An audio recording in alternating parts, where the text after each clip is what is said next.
بسم اللہ الرحمن الرحیم۔ السلام علیکم بچوں، ہم لوگوں نے ابھی تک جو ہے کام جو ہم نے کیا آن لائن، اس میں ہم نے ایک تو حصہ نثر میں سے پہلا سبق پڑھا تھا مناقب عمر بن عبدالعزیز، اس کا ہم نے ریڈنگ کی تھی، خلاصے کے بارے میں پڑھا تھا، اس کے ایم سی کیوز وغیرہ کیے تھے، اور اس کے ساتھ پھر ہم نے خطوط کو بہت اچھی طرح سے کیا۔ خطوط جو امپورٹنٹ خط تھے وہ بھی میں نے آپ کو بتایا، آپ نے لکھا بھی، بہت اچھا رسپانس تھا آپ لوگوں کا، اور جن لوگوں نے نہیں کیا ان سے بھی یہی کہہ سکتی ہوں کہ آپ لوگ اپنے فائدے کے لیے جو ہے ان چیزوں کو ساتھ ساتھ کریں۔ خطوط کے بعد ہم نے اس پہ کام کیا تھا آبیتی پہ۔ آبیتیاں بھی جو امپورٹنٹ تھی، میں نے آپ کو آبیتی لکھنے کا طریقہ، کچھ اس کے اصول و ضوابط جو تھے وہ بتائے، اور امپورٹنٹ آبیتیاں بھی جو ہیں وہ میں نے آپ کو سینڈ کی۔ پھر ہم نے اس کے ساتھ رموز و قاف پہ کام کیا۔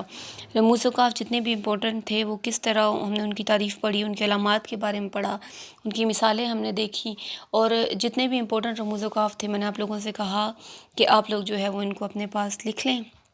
اور ایم سی کیوز کی صورت بھی آپ کو بتایا کہ پیپر میں رموز و قاف جو ہیں وہ کس طرح آنے ہیں۔ تو آج جو ہے وہ ہم انشاءاللہ حصہ نظم میں سے پہلی جو نظم ہے جو حمد ہے اس کو پڑھیں گے۔ حمد جو ہے، اگر آپ اس کو، یہ سامنے بھی آپ کو نظر آ رہا ہوگا کہ اس کے شاعر جو ہیں، اب جب ہم کوئی سبق پڑھ رہے ہوتے ہیں تو ہم کہتے ہیں کہ اس کے مصنف، ٹھیک ہے، کہ اس کو رائٹر جو ہے مصنف اس کو بولتے ہیں، لیکن ہم جب کوئی شاعری کی صورت میں کوئی چیز پڑھ رہے ہوتے ہیں تو ہم کہتے ہیں کہ اس کا شاعر، تو اس کا شاعر جو ہے وہ مولانا ظفر علی خان رحمۃ اللہ علیہ ہیں۔ مولانا ظفر علی خان جو ہے، تھوڑا سا ان کے بارے میں آپ کو پتہ ہونا چاہیے کہ یہاں پہ لکھا ہوا ہے کہ یہ 1873 میں وزیر آباد میں پیدا ہوئے تھے، اور پھر انہوں نے مڈل اور میٹرک تک تعلیم جو تھی، مڈل تک تعلیم جو ہے وزیر آباد میں حاصل کی، پھر میٹرک جو تھا وہ پٹیالہ میں، جبکہ پھر جو اعلیٰ تعلیم تھی وہ انہوں نے علی گڑھ میں جا کر حاصل کی۔ اور مولانا ظفر علی خان جو ہیں وہ مولانا شبلی نعمانی، جن کا آپ نے سبق پڑھا تھا مناقب عمر بن عبدالعزیز، ان کے شاگرد تھے، اور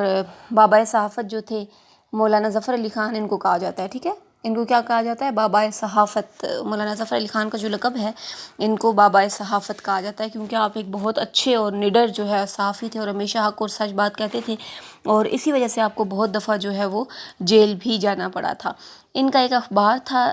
جس کا نام جو ہے وہ زمیندار تھا، اور ان کی شاعری کے اندر بھی جوش اور ولولے اور اسلام سے محبت اور حضرت محمد صلی اللہ علیہ وسلم سے عشق جو ہے وہ ان کی شاعری کے جو ہے وہ رگ و پے میں سمایا ہوا ہے، اور انہوں نے طویل نظمیں لکھنے میں انہیں بہت کمال حاصل ہے، بہت لمبی لمبی انہوں نے نظمیں لکھی ہیں،